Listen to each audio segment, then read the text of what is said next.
Peace TV English, the solution for humanity. Hush, little baby, pure and small. He created you, he created us all. Hush, little baby, don't you fear.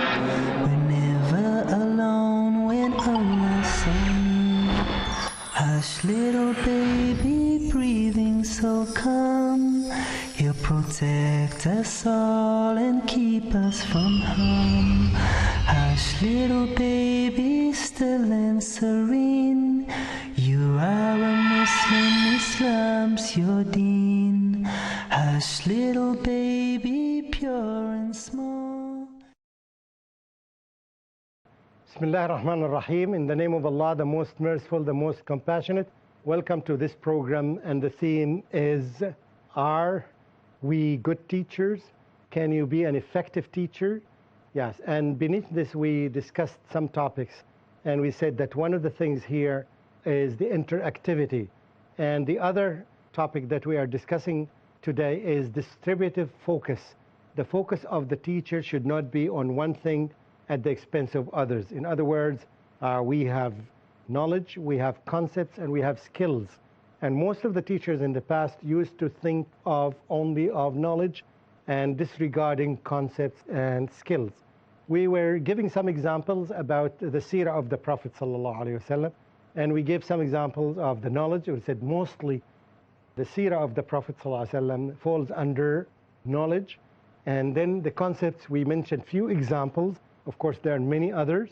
And now we're coming to the skills. What are the skills that you expect the students to learn from the seerah of the Prophet ﷺ?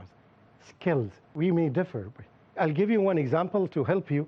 I expect when I teach the seerah to the students, when I show them the map, they would exactly tell me where is Mecca, where is Medina, where is the Battle of Uhud, where is the battle.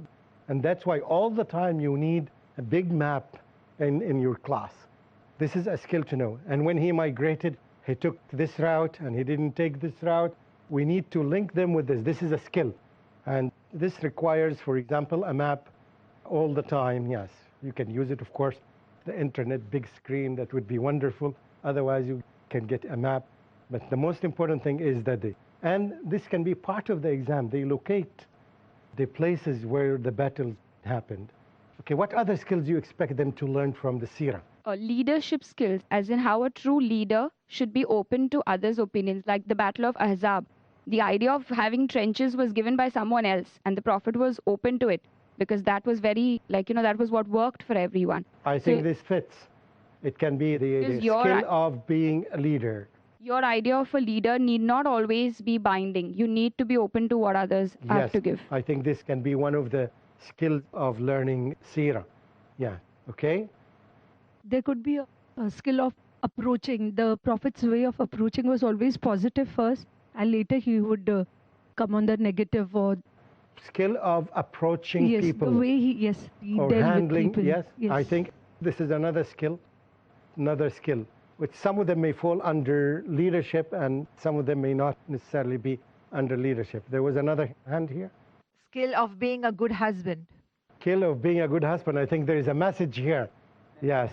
I hope that we learn from this. That's when we learn the course of seerah. Yes. Also the skills of being a good wife. It seems that you are not a good husband. That's why you interrupted that. So I'm just kidding. Yeah. Even I was. So I think there's a message here that when we learn seerah, that it would be, yes, how to be a good husband, to prepare the young. Yes. And I think the teacher here would really target this when he teaches the seerah of the Prophet ﷺ, particularly for the teenagers, to prepare them for what is going to happen when they marry and to prepare them for that, to be good husbands. I think this is another skill. So you can get many skills, by the way. I don't have them ready, but you have, if you think, this is exactly what we mean by lesson planning. We need to think time, and not sometimes you put something and then you discover that it is not correct. You correct yourself later on. Good.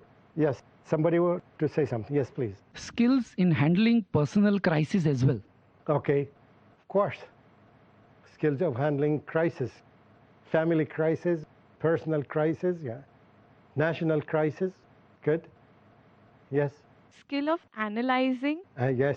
Skill of analyzing the situation. And this was very good. This was very clear in Sulh al-Hudaybiyah. Was very clear in some other events. Good. And even critical analysis. Okay, critical analysis. Analysis is critical analysis. How to analyze and how to weigh situation. Very good. I think, yes. Also the skill of being a good listener. Skill of? Being a good listener. A good listener, yeah, okay. This message is for men or for women? For whoever speaks more, right? Yeah, because usually we tend to be selective listeners. We tend to listen to what we want to listen to rather than what the person who's speaking wants. You're correct. And that's why most Western people, they say that you're not listening. You're just not listening.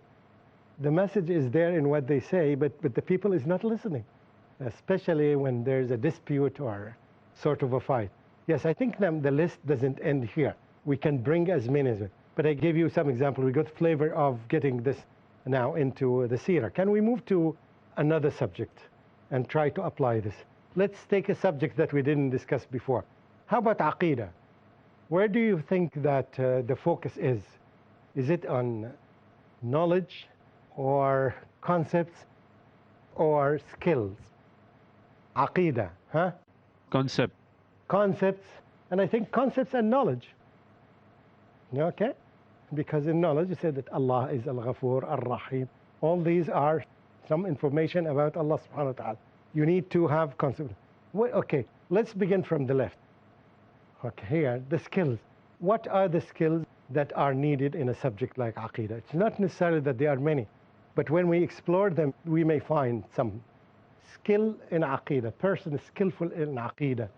What is the skill that you think that we can find in Aqeedah, in teaching Aqeedah? It's not an easy question, by the way. What is the skill? You can have a reasoning skill because it's very important. The reasoning skill. Can you give me an example? I'm not expert in Aqeedah, so somebody may send emails to me. Can you give us Even I'm not an expert, but inshallah I'll try. For example, not everything in Aqeedah fits into logic. So you cannot explain Aqeedah by plain logic. So you need to have a reasoning mind so that you can, circumvent the limitations that you have while explaining it through logic. And even for reasoning, it can help us that why is this Aqeedah, which is there in Islam, why is it the right one, and why is the Aqeedah which is there in the other one? Be careful when you say that Aqeedah does not fall under plain logic. Can you give me an example? What example is that would make you think that Aqeedah does not fall under logic? For example, when we say we have the Aqeedah that Allah subhanahu wa ta'ala, He has hands, and even we have hands. So, but when we say that His hands are not like our hands, and when you try to explain it through logic, sometimes you can't explain it as clearly as you could have by using reasoning. When we say that, okay, human beings have hands, right? And the clock has hands, and the hands of the clock are different from the hands of human beings. It's logic. There's no problem in that.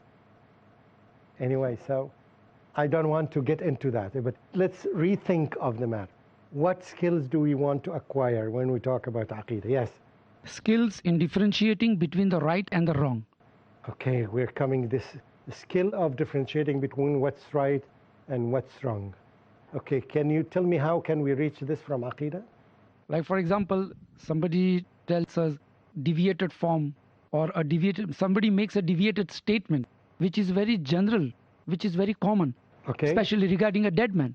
So you have to look into the creed, whether dead men can hear or they can respond. So that's the skill of differentiating which ayah of the Quran I'll use to understand the creed. If I think of a skill in Aqeedah, the skill of being able to identify the new forms of shirk. Because in the past, if I may think of something, new forms of shirk, the skill of having this one may fall into a skill in Aqeedah. One purpose of learning Aqeedah is to know how to be able to distinguish, to identify, oh, this is a new form of shirk. See? Okay, because it was not available there. This is one example, and when we come back, inshallah, and you will have a chance to give me some more evidence of the skills that we want to learn from Aqidah. Don't go away. Stay with us. Assalamu alaikum wa rahmatullahi wa barakatuh. Hush, little baby, breathing so calm.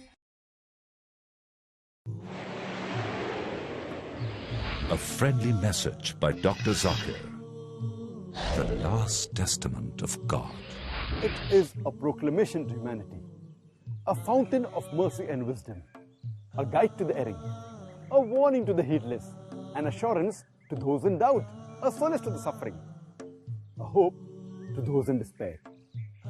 Al-Quran, the most positive book in the world, the final message of God to humanity. Let's read it, understand it, and follow it. Peace TV, the solution for humanity.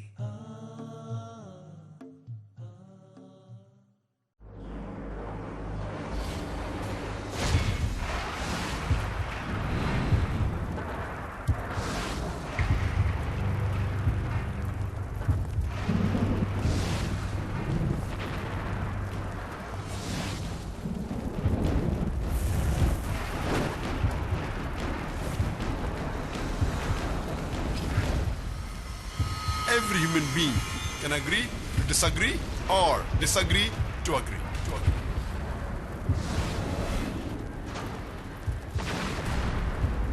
Dispute superstitions and refute the myth which is created around the word religion, which is misinterpreted, misconstrued, and misjudged.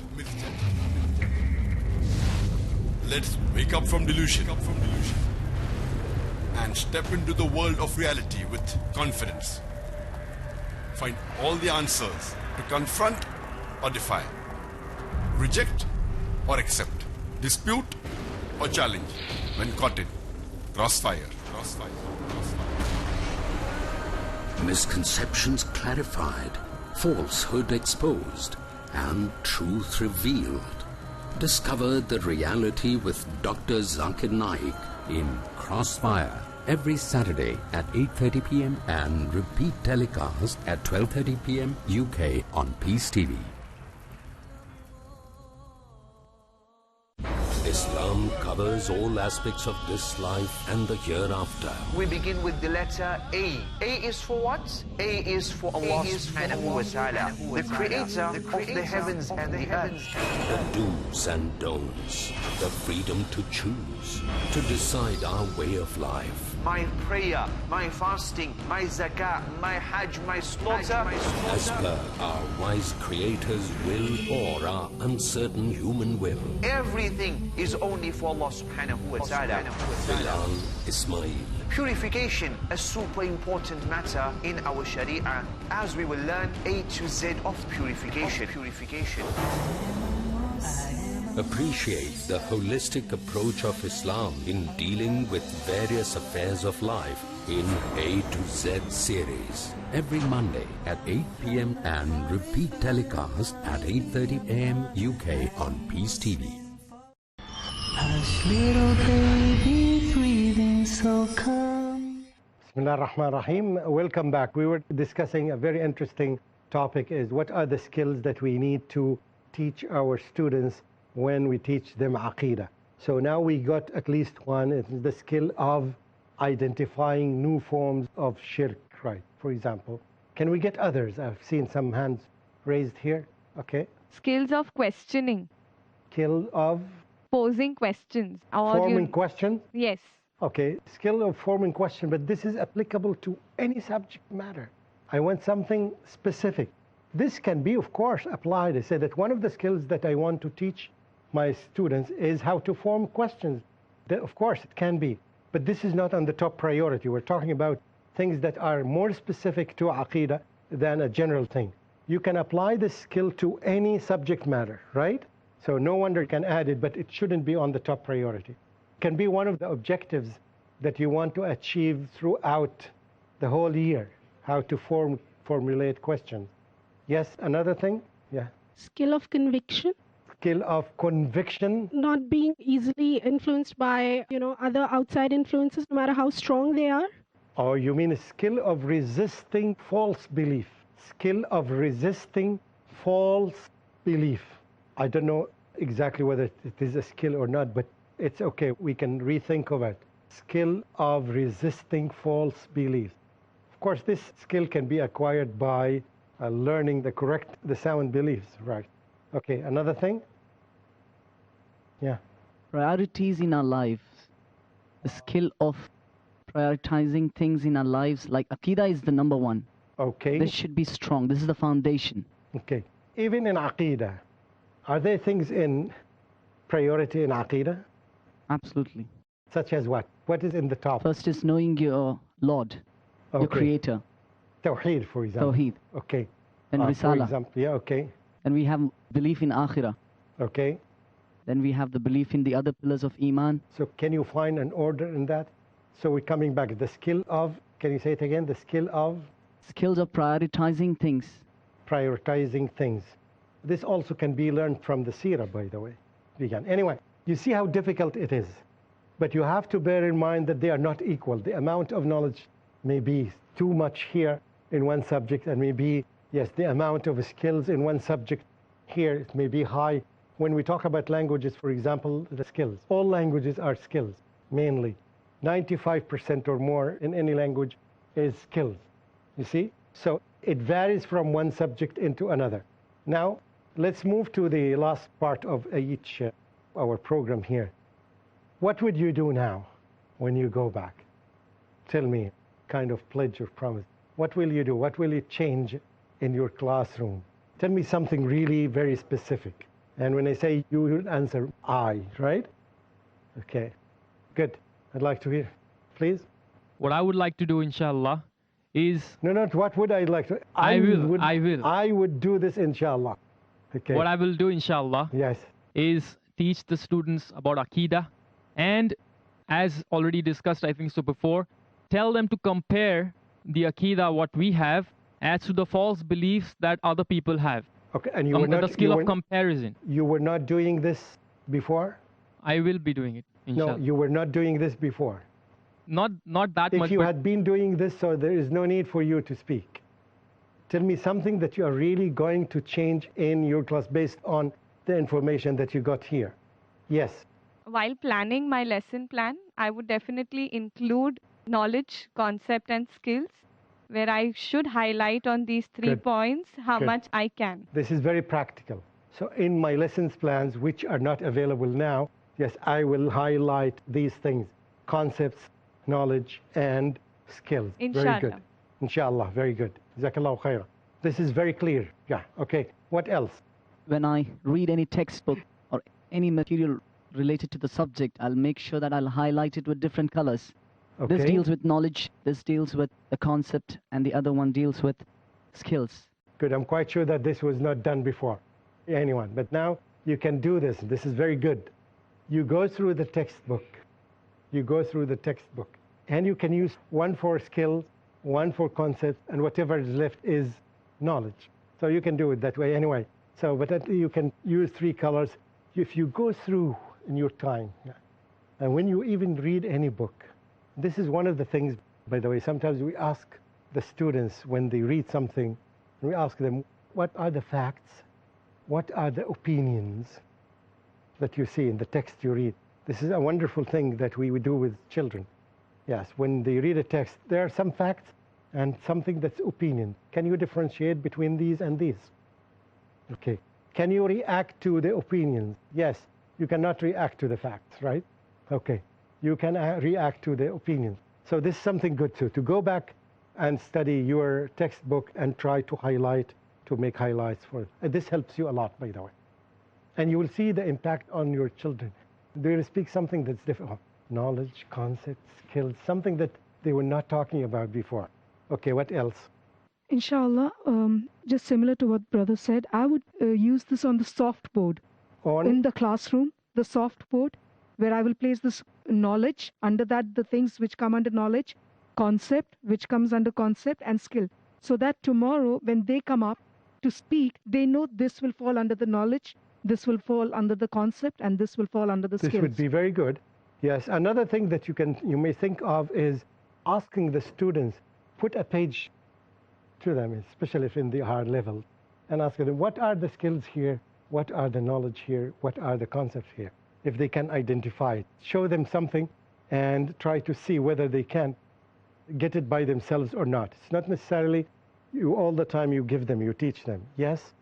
After teaching, after a span of time, I would give my students opportunities and gauge which skills they have actually acquired. To ask them to show the skills that they have acquired? Like, yeah, if I have taught something, giving them a project and coming up to present. So to see their presentation skills. Okay. If they've actually, got Good. these skills in them. I would give you an idea now. I explained it yesterday. One of the most important things when we know the difference between knowledge and concept and skills, when you design your exam, when you design your evaluation, you want to evaluate your students, and this is something very clear that in the way that we evaluate our students now, we don't evaluate all these things. Most of us evaluate the amount of knowledge. Most of the exams focus on knowledge or knowledge and concepts, but none of us focuses on the skills. When you see, for example, a student may be very good in making research in Quran, right? But we don't give him a grade for this.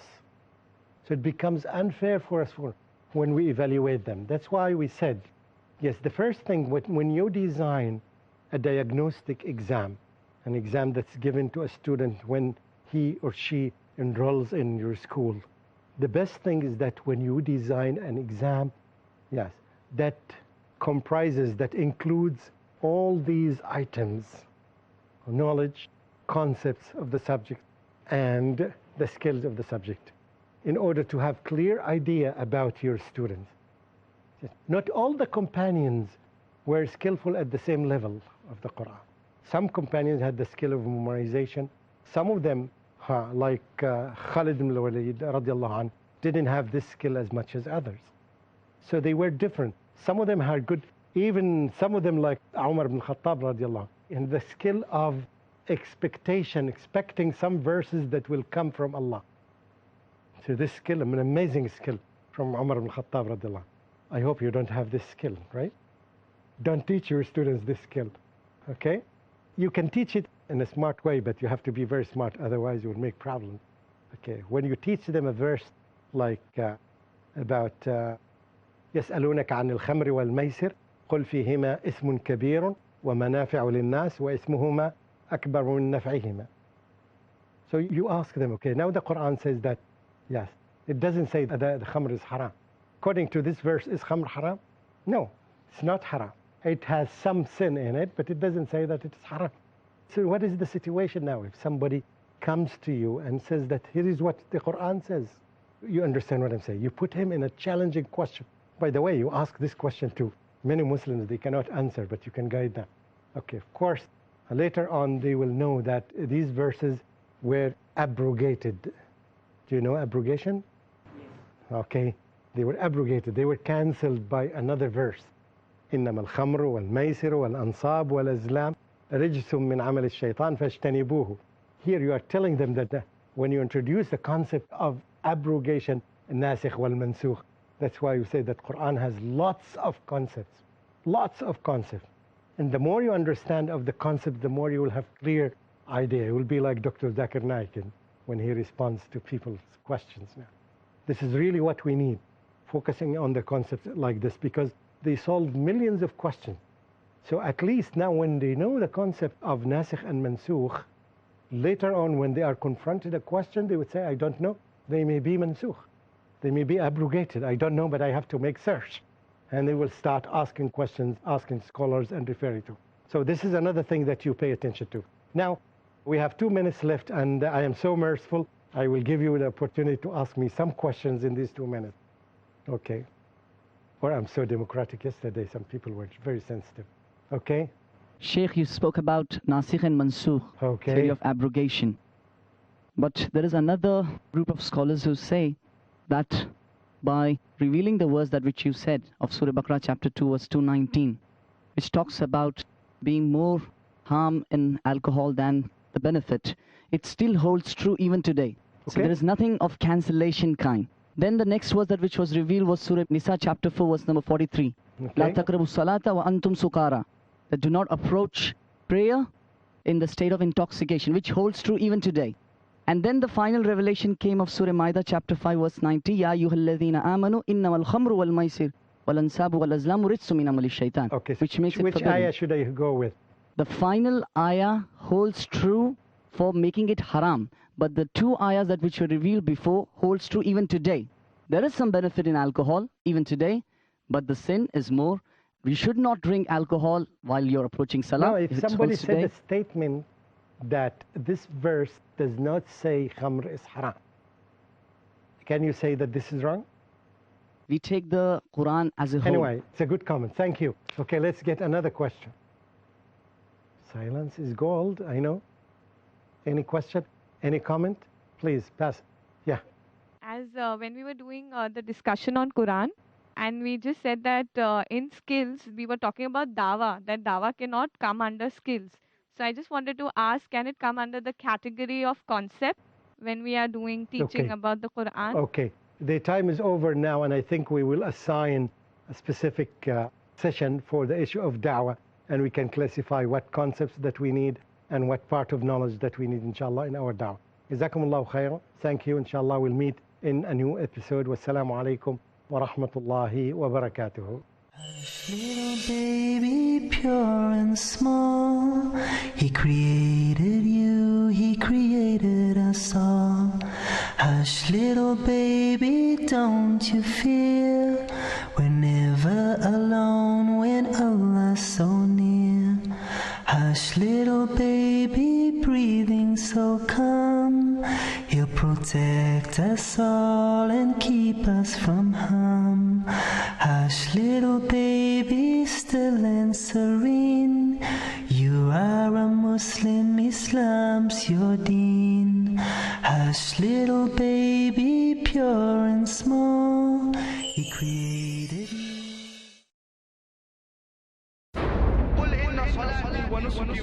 Say indeed, my prayer, my sacrifice, my life and my death are all for Allah, sustainer of the world. A dynamic. I challenge any human being to point out a single fundamental of Islam In youthful quest. which is against humanity as a whole. Iconic, inspiring, encouraging. Don't judge Islam based on the following. Farik Naik. Judge Islam based on the authentic sources, that's the glorious Quran and the authentic Hadith. Son of the world-famous orator on Islam and comparative religion, Dr. Zakir Naik.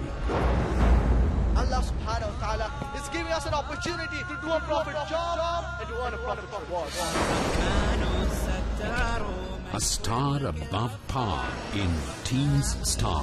Every Saturday at 6:30 p.m. and repeat telecast at 9:30 a.m. UK on Peace TV. A friendly message by Dr. Zakir. The last testament of God. It is a proclamation to humanity, a fountain of mercy and wisdom, a guide to the erring, a warning to the heedless, an assurance to those in doubt, a solace to the suffering, a hope to those in despair. Al-Quran, the most positive book in the world, the final message of God to humanity. Let's read it, understand it, and follow it. Peace TV, the solution for humanity.